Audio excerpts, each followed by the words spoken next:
Hello everyone, आप सब कैसे हैं। मैं उम्मीद करता हूं कि बहुत अच्छे होंगे और अपनी पढ़ाई को बहुत अच्छे से कर रहे होंगे। मैं Akash Kumar Badana ICT virtual classroom में आपका बहुत बहुत स्वागत करता हूं। मेरे प्यारे बच्चों, जैसे आपको पता है मेरे प्यारे बच्चों, बेसिकली हमारी आपका जो है 11वीं क्लास है। 11वीं क्लास में हम लोग देख रहे हैं पॉलिटिकल साइंस, और पॉलिटिकल साइंस में हमारा चल रहा है लेसन नंबर 5। और लेसन नंबर 5 के अंतर्गत हम लोग देख रहे हैं राइट, यानी कि अधिकार। आप हर बार एक चीज बोलते हैं कि ये मेरा राइट्स है, ये मेरा अधिकार। तो किस अधिकार की बात आप कर रहे हैं, किस राइट्स की बात आप कर रहे हैं, किसने कहा ये मेरा अधिकार है? तो इसकी हम लोग लेकर अपनी अपनी चर्चा करेंगे कि कैसा अधिकार, किस अधिकार की हम लोग। रोजमर्रा की जिंदगी में हम अक्सर अधिकारों की चर्चा करते हैं। लोकतंत्र देश के रहस्य होने के नाते हम वोट देने, राजनीतिक पार्टी बनाने और अपने चुनाव लड़ने जैसे अधिकार की बात करते हैं। लोग अधिकारों की नई नई मांग भी करते हैं।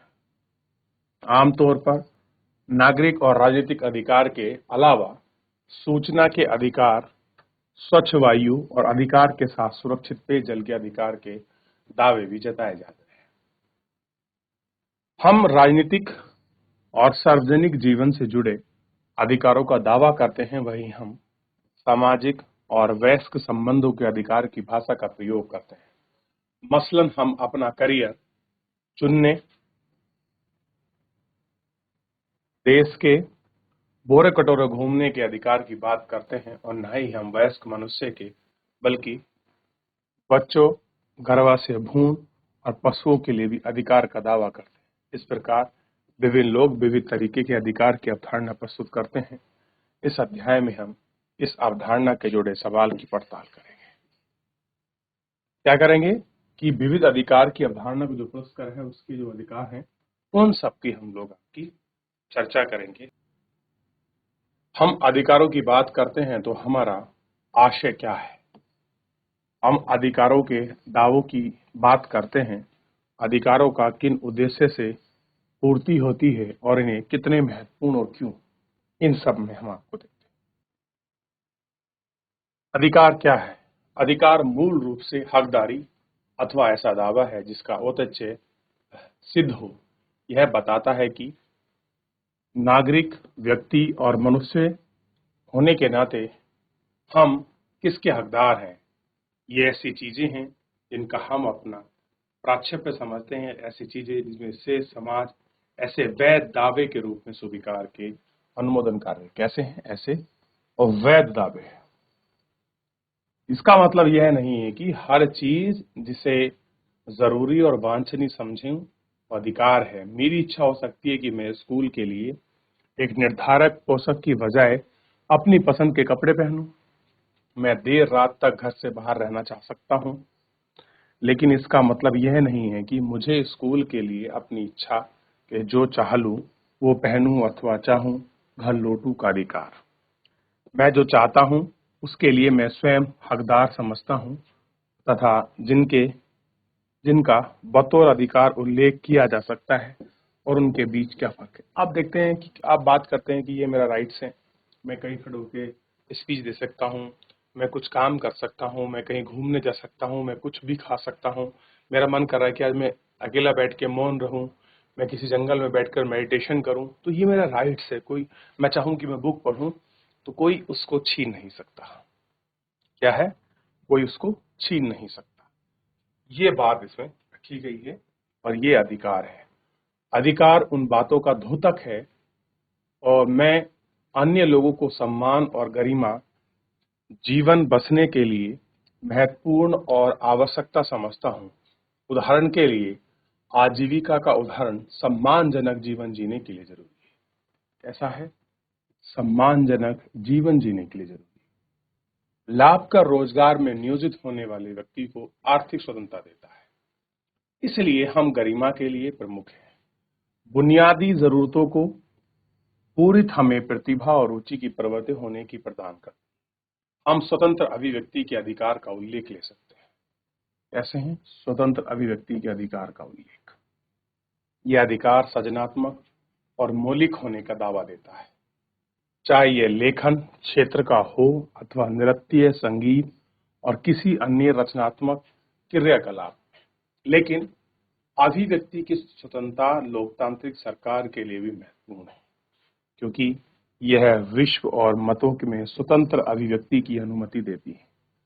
आजीविका का अधिकार, अभिव्यक्ति की स्वतंत्रता जैसे अधिकार समाज में रहने वाले तमाम महत्वपूर्ण हैं।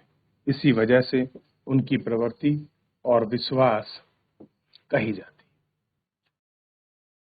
चलिए देख लिया, अधिकारों के द्योतक की बात कर रहे थे, कैसे प्रकृति में है। कोई कुछ भी चाहे, चाहे नाचना कहा है, चाहे गाना, चाहे बोलना, चाहे वो किस प्रकार अपना जीवन चाह रहा है, ये सारे दिन वो अपने हिसाब से जी सकता है, और यही बात इसके अंतर्गत रखी भी गई थी। क्लियर है? आगे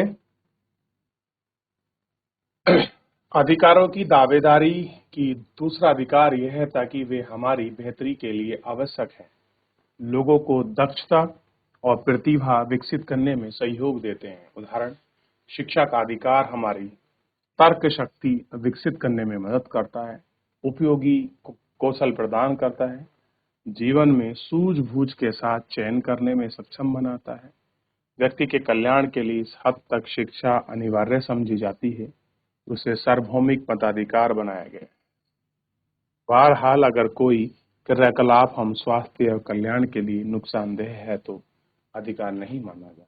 उदाहरण के लिए डॉक्टर शोध में यह प्रमाणित किया है कि नशीली दवाएं स्वास्थ्य के लिए हानिकारक हैं, और चूंकि यह अन्य के साथ रिश्तों पर दुष्प्रभाव डालती हैं, इसलिए यह दावा नहीं कर सकते कि हमें नशीली पदार्थों का सेवन करना या सुई लगाना, धूम्रपान करना हमारा अधिकार है। आप कहते हो ना, गुटखा खाना मेरा अधिकार है, धूम्रपान करना मेरा अधिकार है, शराब पीना मेरा अधिकार नहीं। जो नशीली चीजें हैं वो हमारे शरीर पर दुष्प्रभाव करती हैं, इसलिए हम उनको निषेध रखते हैं। धूम्रपान के मामले में तो यह लोगों के स्वास्थ्य के लिए भी नुकसानदायक है। जो धूम्रपान करने वाले आसपास के होते हैं वे नशीले पदार्थ न केवल हमारे स्वास्थ्य को नुकसान पहुंचाते हैं, बल्कि वे कभी कभी हमारे आचरण के रंग ढंग को बदल देते हैं। हम लोग अन्य के लिए खतरा देते हैं, और अधिकार हमारी परिभाषा के अंतर्गत धूम्रपान अथवा प्रतिबंध दवाओं के सेवन को अधिकार के रूप में मानता है और माना जाता है, और ये मानता हम लोग देखते भी।